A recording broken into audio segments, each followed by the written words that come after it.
Next उन्होंने एक example दी हुई है यूके की सिचुएशन के बारे में उन्होंने जिक्र किया है। कहता है कि 1975 में यूके में जो है इन्फ्लेशन ऑलमोस्ट 25% तक पहुंच गई थी, जिसकी कुछ वजूहात थी।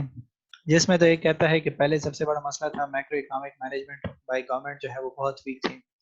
ठीक है कि उन्होंने जो है कोशिश की कि अनएम्प्लॉयमेंट को कम किया जाए, जिसके लिए गवर्नमेंट ने क्या किया कि इंजेक्ट किया अपनी इकोनॉमी को। ठीक है, ताकि जो है वो अपनी इकोनॉमी को ग्रो कर सके। लेकिन मसला क्या था कि उनके जो है स्ट्रक्चर ज़रा वीक था।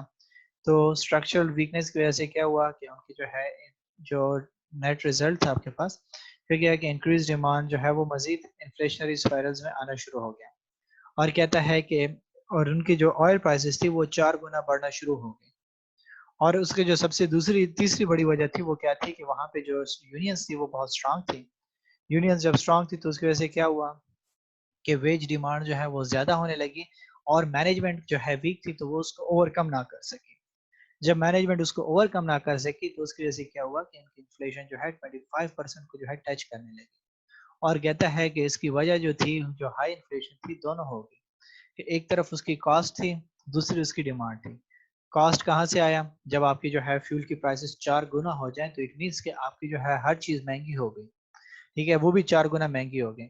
और दूसरा जिक्र जो आपके पास ने किया कि यूनियंस का था, तो यूनियंस की वजह से भी जो है इतना बड़ा प्रॉब्लम बना कि वेजेस जो है इंक्रीज हो गए और प्रॉब्लम क्रिएट हुई। और जो उसकी जो है डिमांड साइड थी तो वो वहां पे थी इंजेक्शन, जो हमने कहा था कि गवर्नमेंट ने इंजेक्ट कर लिया। लेकिन उसके स्ट्रक्चर इतना स्ट्रांग नहीं था कि वो अपने जो है टैक्सेशन और इन चीजों को मेंटेन कर सके। और जिसकी वजह से टैक्सेस जो है जो उनके जो कॉस्ट थी वो मजीद बढ़ना शुरू हो गई और गवर्नमेंट उसको प्रॉपर तरीके से मैनेज ना कर सकी। कहता है कि इन्फ्लेशन एंड अनएम्प्लॉयमेंट कंबाइन, ये जरा बड़ा सिचुएशन जो है बड़ी खतरनाक हो जाती है। कहता है कि most governments wish to reduce unemployment and keep inflation low. However, this is fundamental. There is fundamental conflict between the two objectives. Research by Phillips indicated that there is an inverse relationship between inflation and unemployment, such that during the periods of low inflation, unemployment was high and vice versa. कहता है कि जब आपके पास inflation लो होती है तो वहां पे आपके पास क्या होता है, अनएम्प्लॉयमेंट आपके पास हाई हो जाती है। तो दोनों के दरमियान इनवर्स रिलेशनशिप है जो कि बहुत ही प्रॉब्लमेटिक हो जाता है। अब आप इसको बैलेंस कैसे करोगे?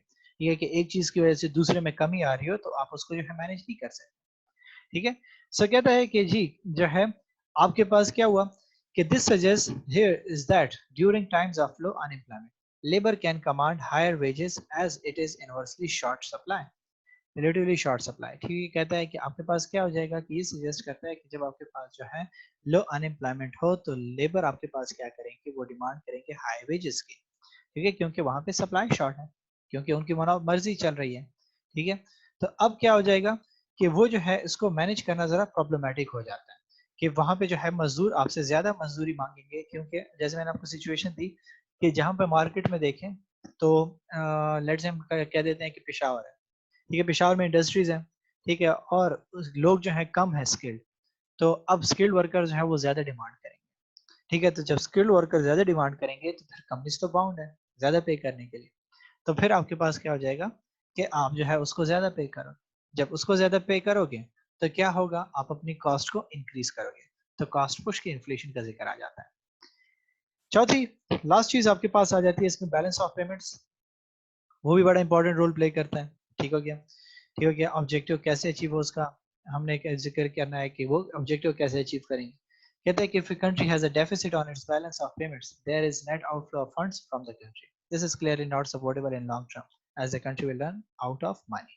ठीक है, जो हमने कहा कि आपके पास डेफिसिट क्या होता है, यही होता है कि आपके जो है क्या है, मुल्क में पैसे कम है, सारे का सारा फ्लो आपका इंपोर्ट्स पे जा रहा है, मुल्क से बाहर जा रहा है। तो लॉन्ग रन में क्या हो जाएगा, आपके पास पैसे ही नहीं रहेंगे। जैसे हमारे यहाँ थे रिजर्व हमारे ना होने के बराबर थे। The government can therefore look to reduce the deficit using either expenditure reducing or expenditure switching strategy.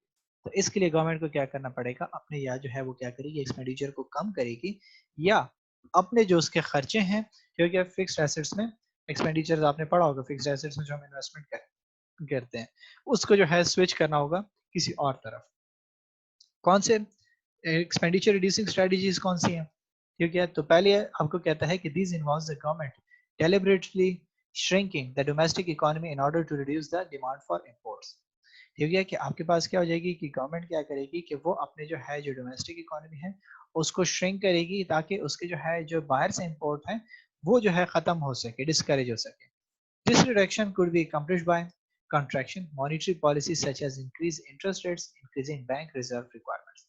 कि एक तरीका तो ये है आपके पास कि आप क्या करो कि अपने जो है मॉनेटरी पॉलिसीज को कंट्रैक्शंस की तरफ लाओ, इंटरेस्ट रेट बढ़ा दो, लोगों के पास एक्स्ट्रा पैसे नहीं हो, बैंक्स अपने रिजर्व्स बढ़ा दें, रिक्वायर्ड रिजर्व्स, तो लोग जो है क्या करेंगे कि जो है बैंक के थ्रू ट्रांजैक्शंस कम हो जाएंगी, बैंक में जो है क्या हो जाएगा लोन्स कम लोगों को मिलना शुरू हो जाएंगे, तो वो जो है डिस्करेज हो जाएंगे। ठीक है, अब जो मालदार लोग हैं वो हमारा जो है इंपोर्ट्स पे ही सारा फोकस करते हैं। जब एक बंदा जो है क्या करता है कि बाहर से गाड़ी और ये चीजें मंगवाता है तो कहाँ से उसके पास पैसे आ रहे हैं, बैंक में रखे हुए हैं, बैंक में रखे हुए हैं, तो वहां से जो है वो सारी की सारी बैंक के थ्रू ट्रांजेक्शन कर रहा है, तो जब बैंक के ट्रांजेक्शन कॉस्ट इंक्रीज हो जाएगी तो वो जो है वो डिस्करेज हो जाएगा। एंड रनिंग बजट सरप्लस, और अपने जो है बजट को सरप्लस में कन्वर्ट कर दो इंजेक्शन पुट करके। Reducing the size of the economy will also help to reduce inflation, reducing exports prices and making the country's export more competitive. तो आप क्या करोगे कि अपने इकोनॉमीज को श्रिंक कर दोगे, थोड़ा सा लिमिटेड कर दोगे, क्योंकि वो आपकी इन्फ्लेशन को कम कर देगी और आप अपने जो एक्सपोर्ट की प्राइसेस हैं उसको आप क्या कर दोगे, कम कर दोगे। जैसे हमारे अभी हमने क्या किया हुआ है कि अपनी करेंसी को डिवैल्यू किया हुआ है, डिवैल्यू किया हुआ है तो हमारी एक्सपोर्ट जो है बड़ी सस्ती है, बड़ी सस्ती है, तो हर बंदा हमारी प्रोडक्ट की डिमांड करेगा, जब डिमांड करेगा तो मुल्क में पैसे आना शुरू हो जाएंगे। However, suppressing demand is likely to lead to increased unemployment. लेकिन इस किस्म की जब आप क्या करोगे कि अपनी डिमांड को सप्रेस करोगे, क्योंकि तो इससे क्या हो जाएगी, अनएम्प्लॉयमेंट बढ़ना शुरू हो जाएगी। तो एक तरफ तो आपकी जो है एक्सपोर्ट्स बढ़ना शुरू हो गई, पैसे आपके पास आना शुरू हो गए, लेकिन दूसरा क्या हुआ, आपके पास अनएम्प्लॉयमेंट भी बढ़ना शुरू हो गई। ठीक है, क्योंकि हमने क्या कहा था कि इन्फ्लेशन कम होगी तो आपके पास क्या हो जाएगा कि अनएम्प्लॉयमेंट जो है आपके पास बढ़ना शुरू हो जाएगी। तो इन्फ्लेशन ज्यादा होगी तो आपके पास जो है सिचुएशन इनवर्स होगी। लास्ट कहता है कि एक्सपेंडिचर स्विचिंग स्ट्रेटजीज फिर हम कैसे करेंगे। हमने रिड्यूसिंग का जिक्र कर लिया, तो उसके तो साइड इफेक्ट क्या हुआ कि ठीक है इन्फ्लेशन जो है कम हो जाएगी लेकिन अनएम्प्लॉयमेंट बढ़ जाएगी। तो अब हमें क्या करना चाहिए, अपने एक्सपेंडिचर को स्विच करने चाहिए। How it can be done, कहता है कि जी this involves the government trying to encourage consumers to buy domestically product rather than imported goods, कि आपके पास जो है वो इम्पोर्ट डोमेस्टिक प्रोडक्शन को जो है फोकस करें, इंपोर्टेड गुड्स को छोड़ दें। ठीक है, कि जैसे आपके पास जो है इंडिया में और कुछ और कंट्रीज में जो है ये स्लोगन भी चला था कि जी जो है अपने मुल्क की जो है प्रोडक्ट्स को खरीदो। हमारे मुल्क में भी लोगों ने कोशिश की थी कि बाय पाकिस्तानी ठीक हो गया, जिक्र किया था, लेकिन उसमें मसला ये था कि हमारे प्रोडक्ट जो है कंपनी इतना जो है वो एफर्ट्स नहीं कर रही कि लोगों को जो है ट्रस्ट दे सके, जो हमने कहा कंज्यूमर कॉन्फिडेंस का जिक्र किया। अगर वो कंज्यूमर को कॉन्फिडेंस में ले ले तो हमें क्या जरूरत है बाहर से चीजें मंगवाने की। ठीक है, इंडियन प्रोडक्ट्स को देख लें तो मेडिसिन में वो जो है उनकी बेस्ट मेडिसिन है। ठीक है, हम यहाँ पे लोकली उसके इस्तेमाल कर रहे हैं, क्यों, क्योंकि वहाँ पे जो है वो उस पर इम्फेसाइज है। तो लोग क्यों बाहर से जो है ऑपरेशंस करें, बाहर जाएं और इलाज करें, बाहर वो करें, तो बाहर से लोग इवन इंडिया आते हैं, वहाँ पे आंखों का ऑपरेशन करने आते हैं, जो सबसे सस्ता है वहाँ पे। दुनिया में जो है वो बहुत महंगा है लेकिन इंडिया में सस्ता है। तो ये चीज है आपके पास कि आप अपने जो है लोगों को इंकरेज करो, अपने कंज्यूमर को कॉन्फिडेंस दो कि वो अपने प्रोडक्ट्स को खरीदें, ठीक है, और इम्पोर्ट्स को डिस्करेज करें।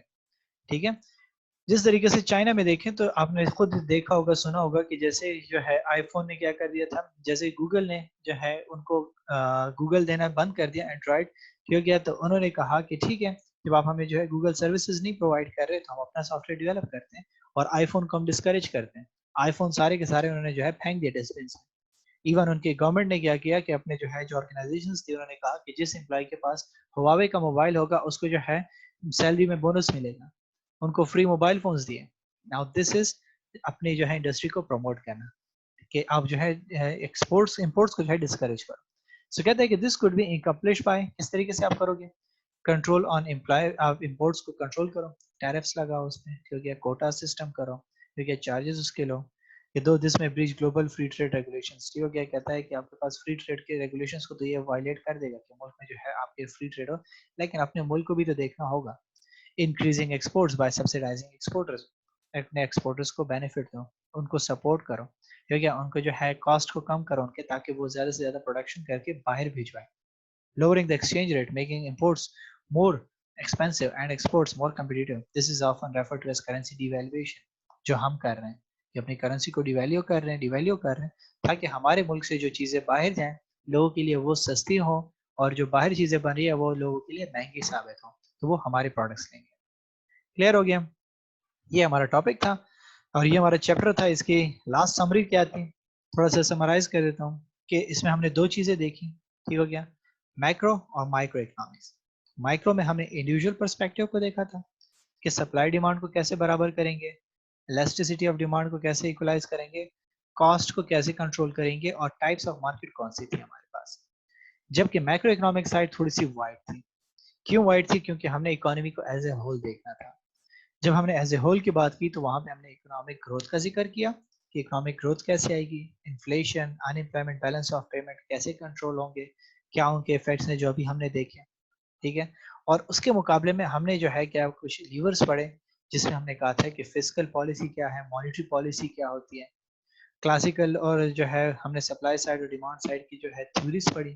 ठीक है? और फिर लास्ट में हमने कहा कि expenditure reducing versus expenditure switching हम कैसे करेंगे, तो इनका हमने जो है जिक्र किया था। सो अगर किसी का कोई क्वेश्चन है तो मुझसे पूछ लें।